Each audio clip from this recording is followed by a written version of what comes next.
નમસ્કાર. ચાલો વાર્તા કરીએ. વાર્તા પણ એવી કે જેમાંથી કંઈક બોધ મળે અને આનંદ પણ મળે. વાર્તાનું નામ છે ઉંદરના સુપડા સાપ. વાર્તા શરૂ કરીએ. એકવાર છે ને જંગલમાં એક કાળો સાપ હતો. અને સાપ તો છે ને બધાને ડંખ મારે અને હેરાન કરે. હવે એક દિવસ એ જંગલમાં એક ઉંદર રહેવા માટે આવ્યો. એટલે ઉંદરે તો દર બનાવવાનું શરૂ કર્યું. અને જેવી જમીન ખોદવા ગયો ને ત્યાં તો એક કીડીબેન આવ્યા. કીડીબેન કહે, ઉંદરભાઈ, અમે તો અહીંયા ઘણી બધી કીડીઓ રહીએ છીએ. અહીંયા અમારા દર છે. તમે છે ને થોડે દૂર જઈને દર બનાવો. ઉંદર કહે, એમાં શું થયું? કીડીબેન, લાવો હું થોડે દૂર જઈને દર બનાવું. ત્યારે કીડી કહે કે ઉંદરભાઈ, પેલો કાળો સાપ છે ને એનાથી સાવચેત રહેજો, એ બધાને ડંખ મારે છે. એટલે ઉંદર કહે, ઠીક છે, મને કોઈ સાપનો ડર નથી લાગતો. અને આવું કહીને ઉંદર તો થોડે આગળ ગયો અને ત્યાં દર બનાવવા માંડ્યો. હવે થયું શું કે ઉંદરનું દર સાપના દર સુધી ગયું અને સાપનું દર તૂટી ગયું. સાપ તો ગુસ્સામાં બહાર નીકળ્યો અને બોલ્યો, હે ઉંદર, તે મારું દર કેમ તોડ્યું? તને ખબર નથી હું કેટલો ગુસ્સાવાળો છું? લાવ તને ડંખ મારું. એટલે ઉંદર તો ચાલાક હતો. એ બોલ્યો, અરે સાપ ભાઈ, મારાથી તો ભૂલ થઈ ગઈ. તમે રહેવા દો, ગુસ્સે ના થાવ. હું તો થોડે દૂર જઈને ત્યાં દર બનાવી લઈશ. પણ સાપ તો અતિશય ગુસ્સામાં હતો અને એ બોલ્યો કે ઉંદર, તે મારું દર તોડ્યું છે ને, હું તમારા બધા ઉંદરને મારીને ઉંદરના સુપડા સાફ કરી નાખીશ. એટલે કે જંગલમાં એક પણ ઉંદરને રહેવા નહીં દઉં. સાપે તો આવું કહ્યું તો ઉંદરને પણ થોડોક ગુસ્સો આવ્યો. પણ એ તો હોશિયાર હતો.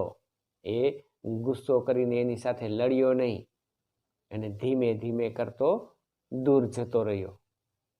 સાપ તો ગુસ્સામાં બોલ્યો કે આજ તો હું ઉંદરોના સુપડા સાફ કરીને રહીશ, બધા જ ઉંદરોને ખાઈ જઈશ.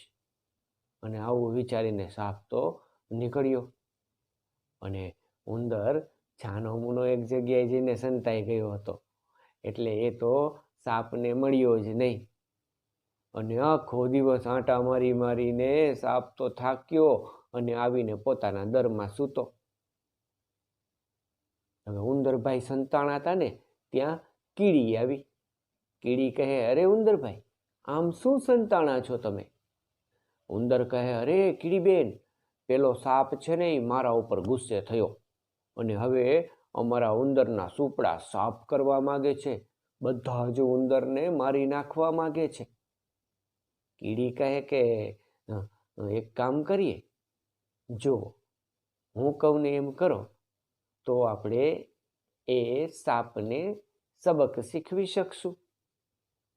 ઉંદર કહે કે ચાલો હું તો તૈયાર છું. અને કીડીએ ઉંદરને કાનમાં વાત કરી. ઉંદર તો ધીમા પગલે ગયો ક્યાં? પેલા સાપના દર પાસે. જોયું તો સાપ તો સૂતો હતો. આખો દિવસ દોડીને થાકીને મસ્ત મજાની નીંદર કરતો હતો. એટલે ઉંદર તો બાજુમાં ગયો અને સાપની પૂંછડીમાં ટાંગ કરતો એક બટકું ભર્યું અને બટકું ભરીને તરત જ દોડતો ભાગ્યો. સાપ તો તરત જ ઉઠીને ગુસ્સે થઈને, આ મને બટકું કોણે ભર્યું?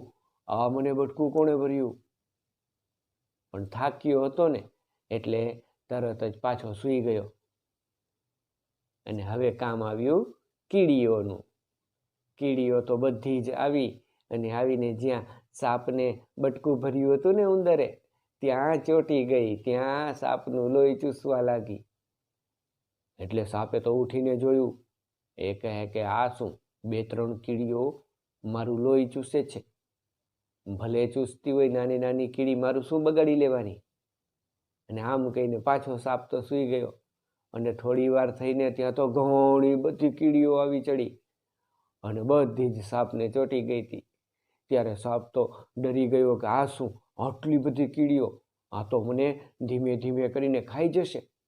અને પછી તો સાપ આમ ભાગ્યો તેમ ભાગ્યો અને કીડીઓથી બચવા માટે ભાગતા ભાગતા આખું જંગલ મૂકીને જતો રહ્યો.